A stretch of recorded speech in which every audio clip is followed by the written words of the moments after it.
సంఘములో ఎలాంటి వారు ఉండాలి?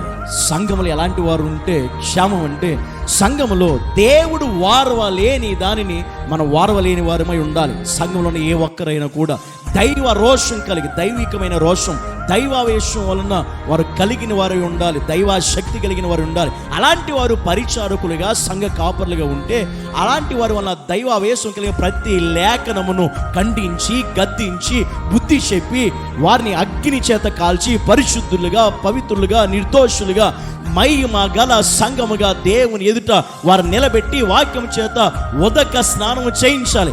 అంతేకాని ఈ కేవలం ఈ రాజీపడే బ్రతుకులు ఈ లోకంలో ఎంతకాలం మనం బతికిన వ్యర్థమే. వాటి కోసం పిట్ట కథలు చెప్పాలా? వాటి కోసం కథలు అల్లించి చెబితే అప్పుడు నువ్వు పరిశుద్ధి ఎలా మార్చబడతావు? పరిశుద్ధులుగా ఎలా జీవించగలుగుతావు? నువ్వు పరిశుద్ధి కలిగి ఉండాలంటే ఆ క్రీస్తు ఎదుట సంఘాన్ని ఎలా నిలబెట్టాలంటే స్నానము చేయించి